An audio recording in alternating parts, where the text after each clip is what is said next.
Oke, assalamualaikum warahmatullahi wabarakatuh ya. Berjumpa lagi.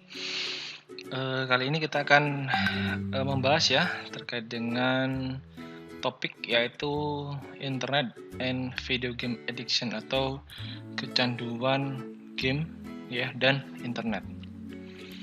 Oke ya, jadi saat ini siapa yang tidak pernah atau tidak bermain game ya? Semua orang dari tua, muda, ya semua pasti bermain game dan pasti ada efek yang dihasilkan oleh ketika kita bermain game, baik itu efek positif maupun negatif. Ya, jadi ketika kita bermain game pasti akan banyak sekali singkatan-singkatan atau ungkapan ya yang hanya dimengerti oleh para gamers. Seperti ini contohnya ya, RTS, PFP, MMORPG dan lain sebagainya. Ya, jadi sebenarnya ketika kita bermain game itu sebenarnya kita berada pada situasi kita sendiri secara fisik ya, namun kita bersama orang lain dalam bentuk yang tidak fisik, artinya melewati dunia maya dan lain sebagainya. Oke, di Cina computer game addiction ini menjadi masalah kesehatan yang serius ya, karena kita tahu banyak sekali orang-orang yang menghabiskan waktunya ya bahkan lebih dari 24 jam ya berada di depan laptop atau di depan PC ya untuk bermain game. Jadi WHO sendiri sudah menetapkan bahwa kecanduan game sebagai gangguan mental. Ya, gangguan mental, bagaimana hal ini akan berpengaruh ya pada psikis seseorang. Ya, jadi ada beberapa area ya yang bisa mengakibatkan atau memiliki potensi untuk mengakibatkan kecanduan. Yang pertama adalah internet pornografi ya, kemudian chat ya, baik itu chat melalui apapun medianya, kemudian game online dan internet gambling atau judi online ya. Ini adalah 4 area yang berada di dunia maya yang bisa mengakibatkan kecanduan.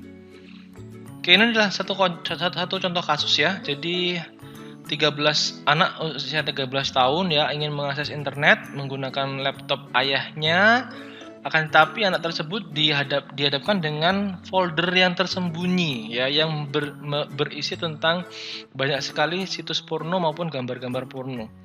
Hal ini tentu akan memberikan efek ya pada anaknya itu sendiri ya, karena dia akan merasa down ya, tidak percaya, kemudian akan terganggu secara psikis.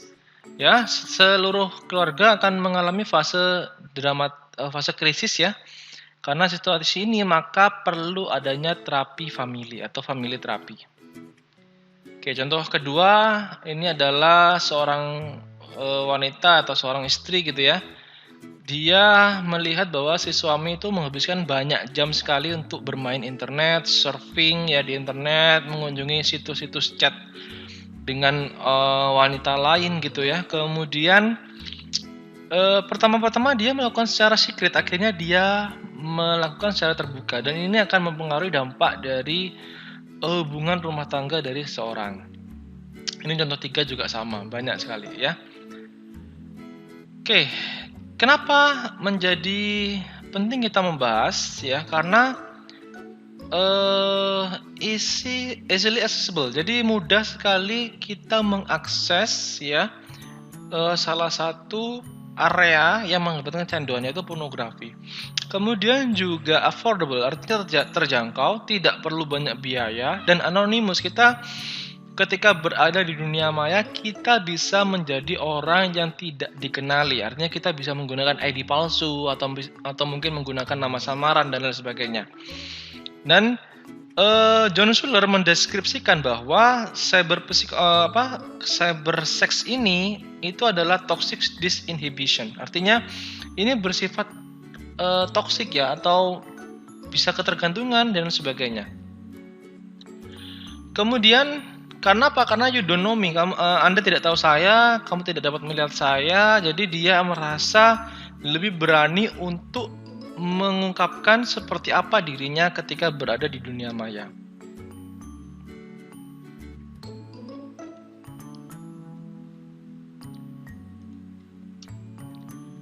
Oke, ini beberapa statistik ya yang menjelaskan bahwa statistik seks industri ya itu cukup meningkat di saat ini, kemudian sangat berdampak sekali pada anak-anak terutamanya karena 100.000 website offer illegal child pornography.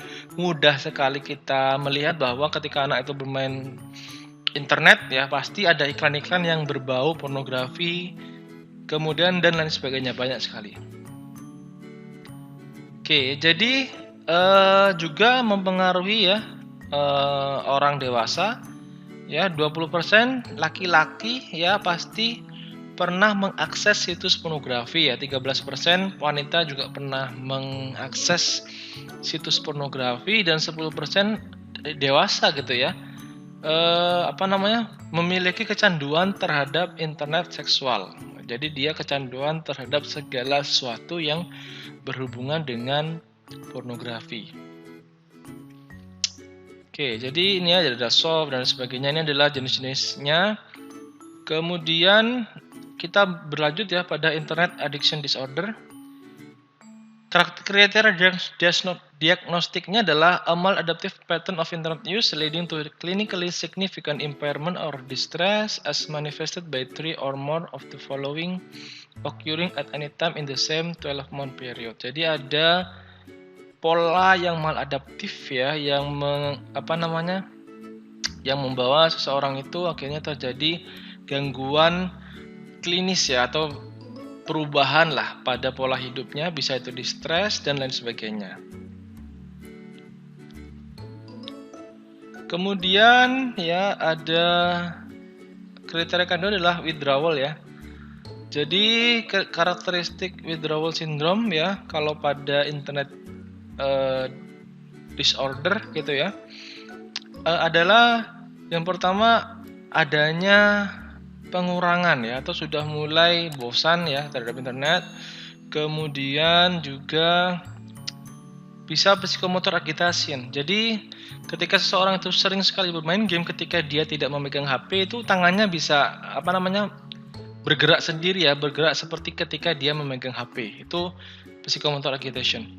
Kemudian juga bisa berfantasi atau mimpi ya tentang internet dan lain sebagainya.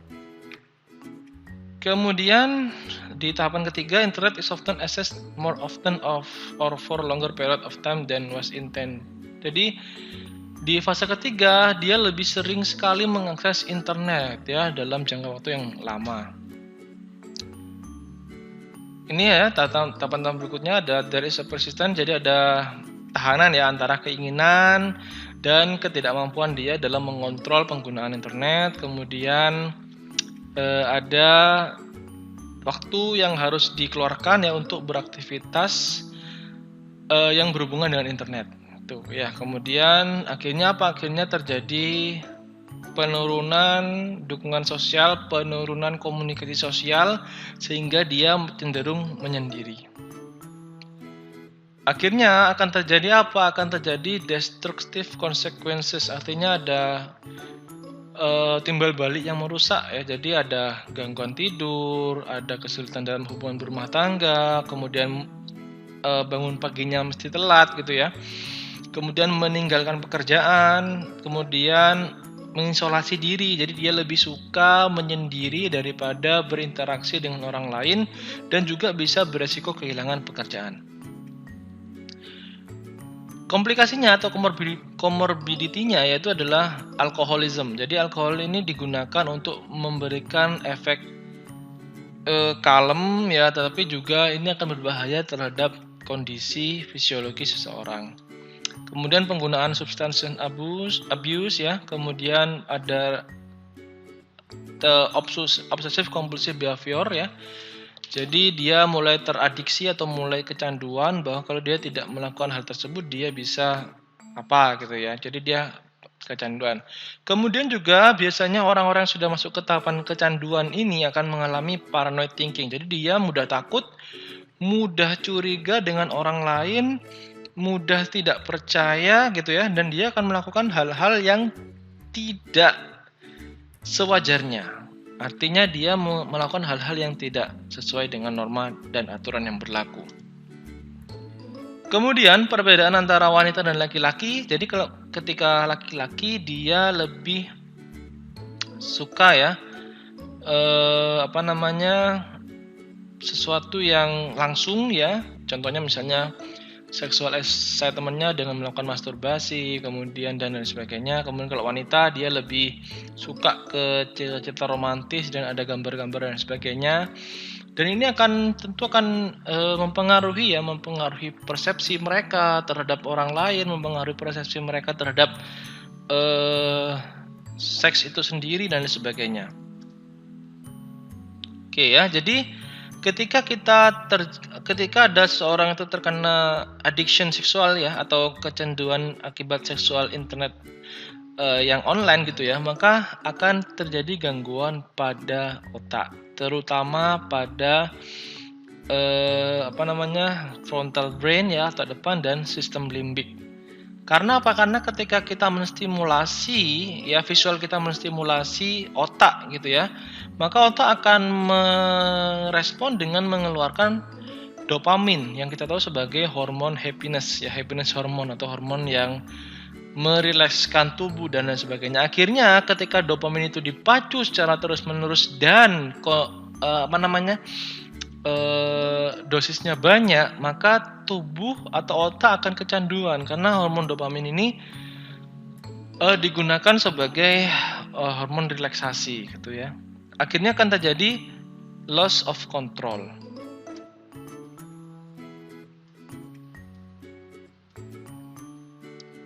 Oke ya, jadi ini ya, jadi neurotransmitter di otak mulai terpacu yaitu dopamin. Akhirnya akan terjadi memory volitation ya, akhirnya akan menimbulkan desire atau keinginan, akhirnya akan menimbulkan kontrol ya, dia akan melakukan hal-hal yang digunakan untuk mengeluarkan dopamin seperti misalnya onani, melihat video porn dan sebagainya. Akhirnya dopamin keluar, dia merasa enjoy dan akan kembali lagi seperti semula. Dia akan melakukan hal itu secara terus-menerus. Oke, ini adalah gambaran CT scan ya dari orang yang mengkonsumsi cannabis atau ganja. Ya, kita bisa lihat bagian otak mana yang dikatakan gambar merah ini berarti dia lebih banyak bekerja daripada bagian otak yang lain ya. Nah, ini kalau pada gambling ya. Dan kita lihat ini adalah pada excessive computer game player. Jadi otak itu ketika kita lihat gambar ini ya agak semakin banyak kerjanya ya, lebih banyak daripada kita melakukan hal-hal yang biasa. Ya, kecanduan membutuhkan detoksifikasi. Jadi detoksifikasi ini penting supaya kecanduan itu bisa hilang.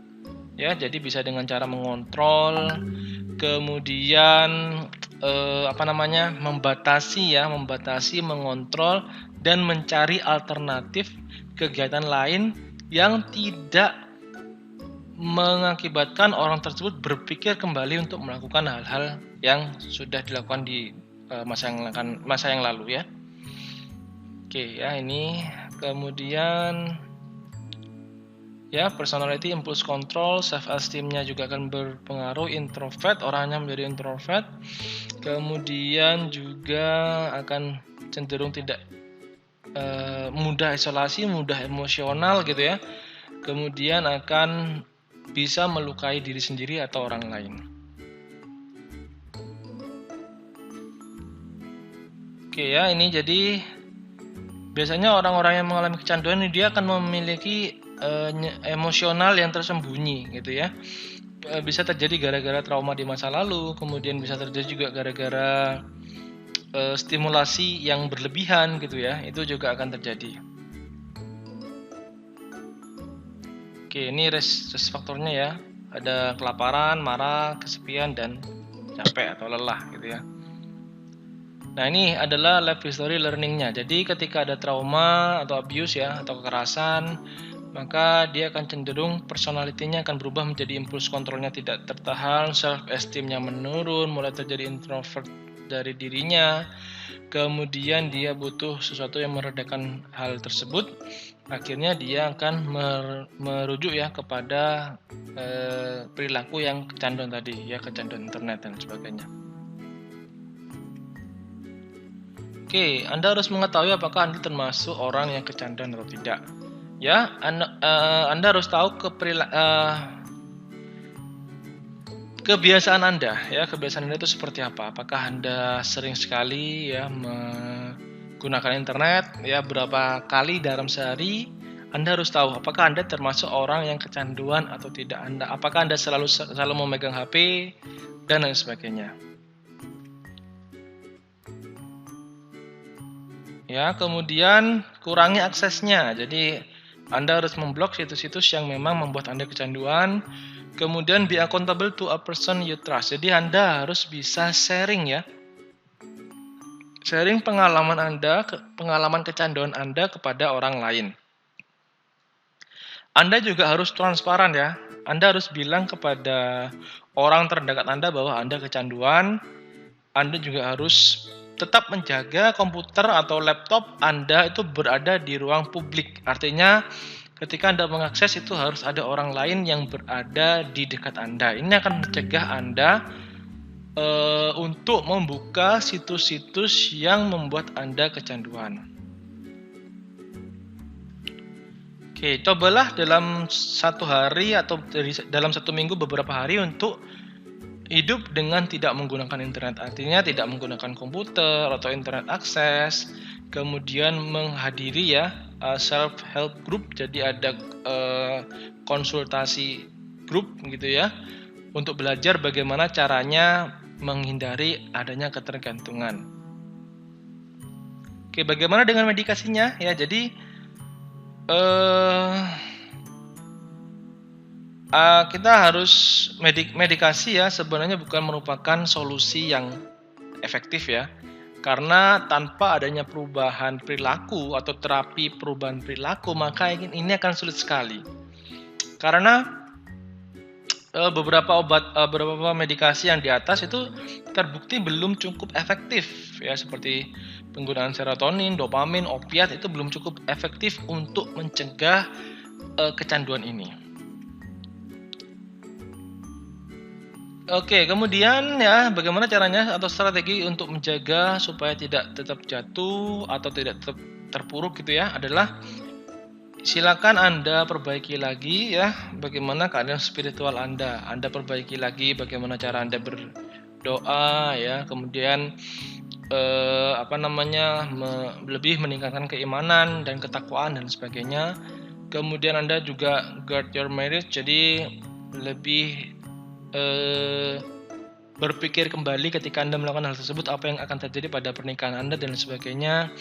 Kemudian understand subtle signs of sexual attraction, jadi Anda lebih merubah ya kondisi atau stimulus-stimulus tersebut ke arah yang lebih positif gitu ya.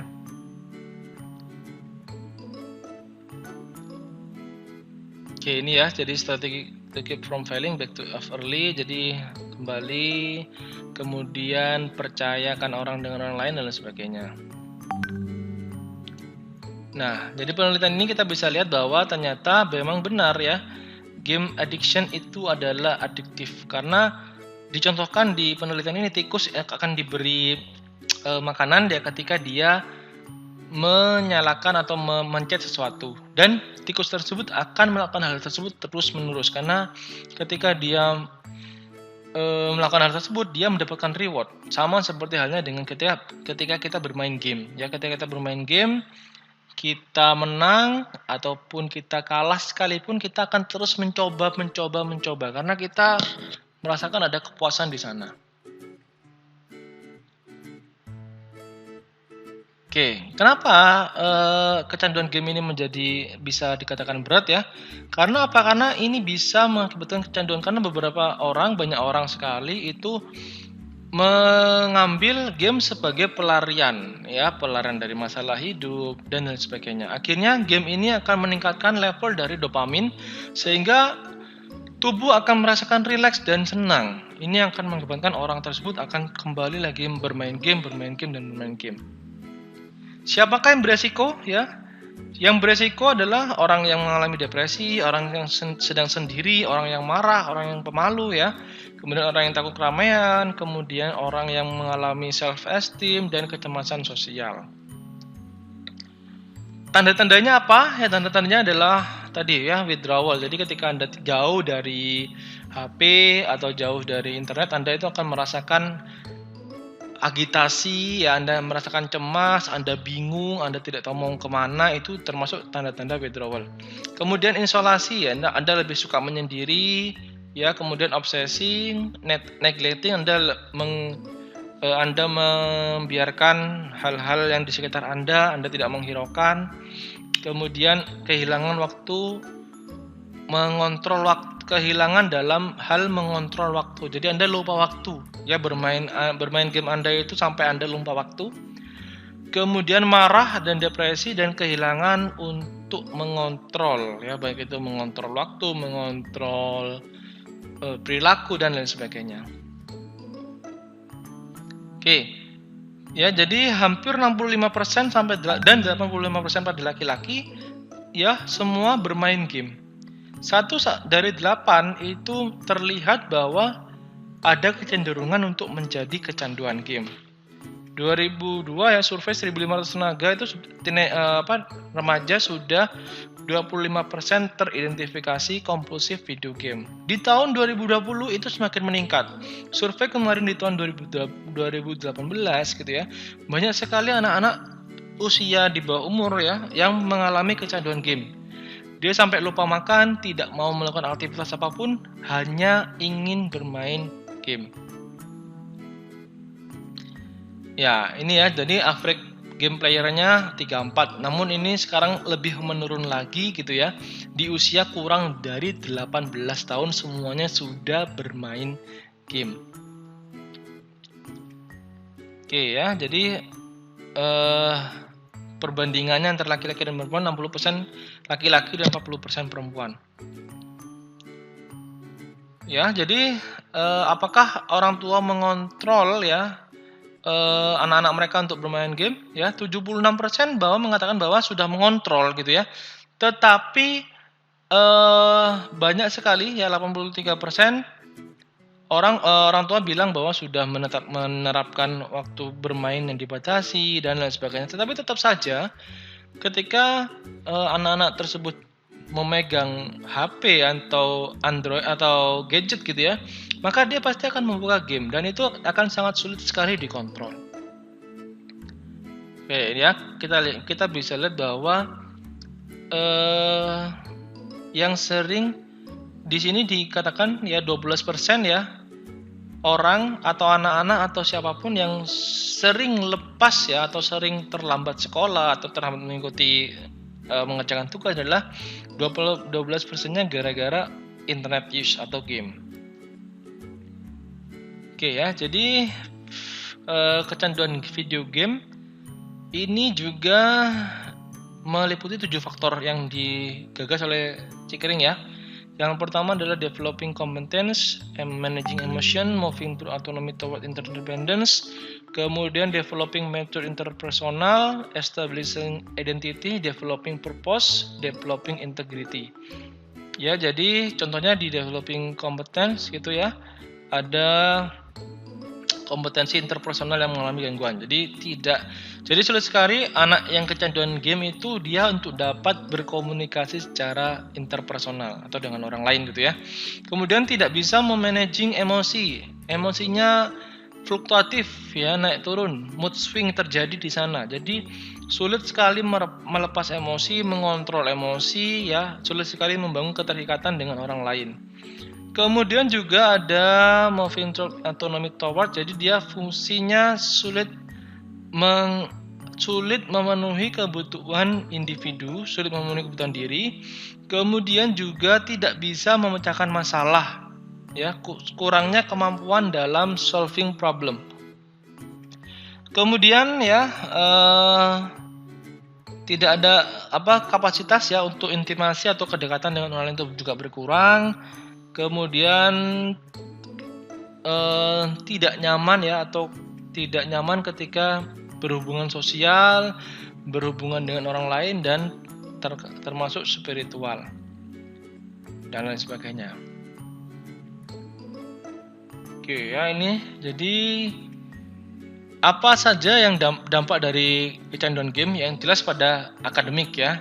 Jadi dilaporkan bahwa 18,5% orang atau anak mahasiswa atau anak-anak yang mengalami kecanduan internet, dia akan nilainya jelek ya, atau bahkan bisa tidak naik kelas.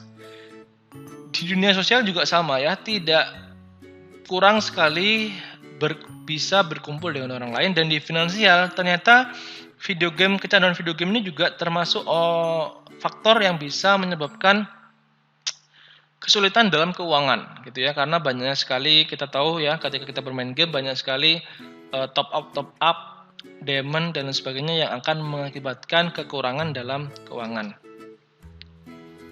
Oke ya, ini jadi gamer are not isolated but obsessed. Jadi dia ketika bermain game gitu ya, dia akan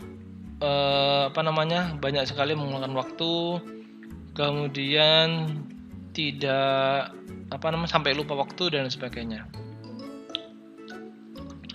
Oke ya, jadi ketika kita bermain game maka kita harus membatasi yang pertama. Kemudian yang kedua, untuk mencegah adanya adiksi atau kecanduan game, kita harus bisa ya memanage ya, kemudian memix hal-hal tersebut dengan hal-hal yang baik.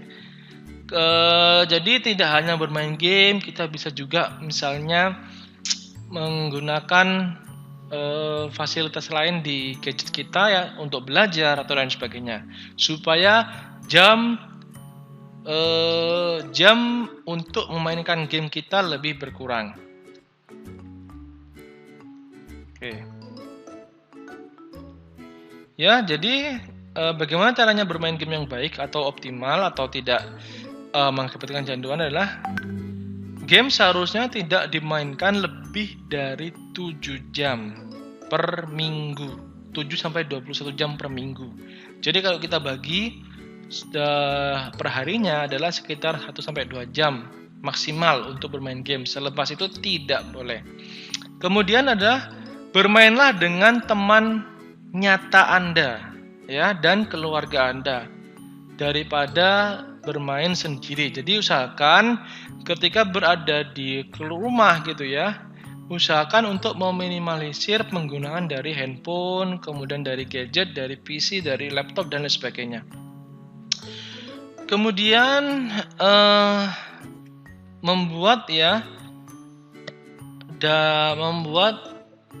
apa sih gitu ya, kalian menulis gitu ya, membuat apa sih benefit dari kita bermain game. Nah, itu akan memudahkan kita untuk mencapai untuk mengurangi kecanduan akibat bermain game.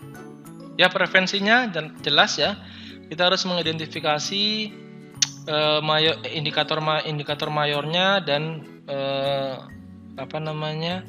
hal-hal yang bisa memicu terjadinya kecanduan. Ya, kemudian explore partnership, counseling ya, kemudian keluarga juga dilibatkan ya, kemudian aktivitas yang terprogram. Jadi kita punya jadwal aktivitas supaya kita tidak selalu bermain game dan sebagainya. Oke, itu saja kuliah kali ini. Semoga bermanfaat. Jangan lupa ketik subscribe ya dan like, dan sampai berjumpa di video selanjutnya. Terima kasih.